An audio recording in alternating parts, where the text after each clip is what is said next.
নমস্কাৰ আপোনাক আজিৰ ভিডিঅ'লৈ স্বাগতম জনাইছো। আজিৰ ভিডিঅ'ত আমি আগবঢ়াব বিচাৰিছো মাৰ্চ মাহৰ বাবে বিষ ৰাশিৰ মাহেকীয়া ৰাশিফল। মাৰ্চ মাহৰ ৰাশিফল অনুসৰি এই মাহত আপোনাৰ বাবে বহুলাংশে অনুকূল ফল লাভৰ সম্ভাৱনা আছে। কাৰণ এই মাহত শুক্ৰৰ ট্ৰেনজিট আপোনাৰ লাভৰ ঘৰত উচ্চ স্থানত থাকিব। সূৰ্যৰ ট্ৰেনজিটো এই মাহত আপোনাৰ কৰ্ম আৰু লাভৰ ঘৰত থাকিব। এনে পৰিস্থিতিত সূৰ্যও আপোনাক ভাল ফল দিব। দ্বিতীয় স্থানত মংগলৰ ট্ৰেনজিটৰ ফলত পাৰিবাৰিক আৰু আৰ্থিক সমস্যাৰ সৃষ্টি হ'ব পাৰে। বুধ গ্ৰহৰ ট্ৰেনজিটেও কিছু আপোনাক দুৰ্বল ফল দিব পাৰে, কিন্তু বুধ লাভৰ ঘৰত থকাৰ বাবে ই আপোনাক কিছু সুবিধাও দিব পাৰে। আপোনাৰ কেৰিয়াৰ ঘৰৰ প্ৰভু এই মাহত নিজৰ কৰ্মস্থানত আছে। এনে পৰিস্থিতিত কামৰ লগত জড়িত বিষয়ত আপোনাৰ কঠোৰ পৰিশ্ৰমৰ অনুযায়ী ফল লাভ কৰি থাকিব। শনিৰ ওপৰত বৃহস্পতিৰ প্ৰভাৱৰ বাবে আপুনি আপোনাৰ অভিজ্ঞতাৰ ভিত্তিত কাম কৰি নিজৰ কৰ্মক্ষেত্ৰত সঠিক দিশত আগবাঢ়ি যাব পাৰিব। কৰ্মক্ষেত্ৰত লেহেমীয়া বা কিছু অসুবিধা হ'ব পাৰে, কিন্তু যি কামেই হ'ব তাৰ ফলত সাধাৰণতে আপোনাৰ পক্ষতে হ'ব লাগে। ব্যৱসায়ৰ লগত জড়িত লোকসকলে এই মাহত কিছু সাৱধানতা অৱলম্বন কৰিব লাগিব, কাৰণ ব্যৱসায়ৰ বাবে দায়বদ্ধ বুধ গ্ৰহ এই মাহত দুৰ্বল অৱস্থাত আছে। কোনো বৃহৎ লোকচান নহ'ব, তথাপিও সাৱধানতা অৱলম্বন কৰিব লাগিব।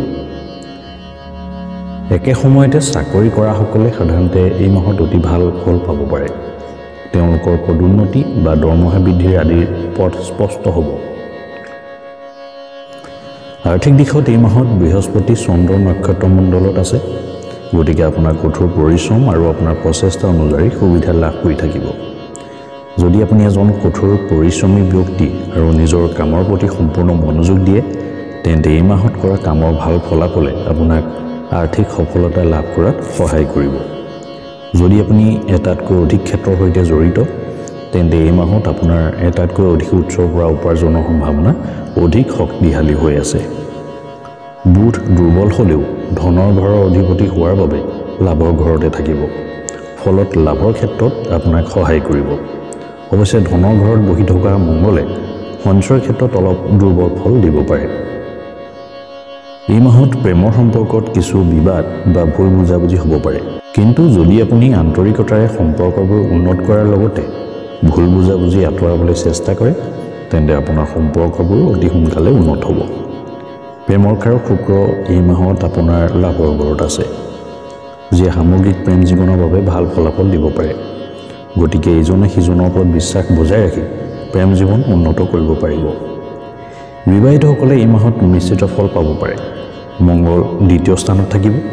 সাধাৰণতে এই পৰিস্থিতি অনুকূল নহয়, কাৰণ আপোনাৰ যোগাযোগৰ শৈলী অলপ কঠোৰ হ'ব পাৰে, যিয়ে বিবাহিত জীৱনত কিছু সমস্যাৰ সৃষ্টি কৰিব পাৰে।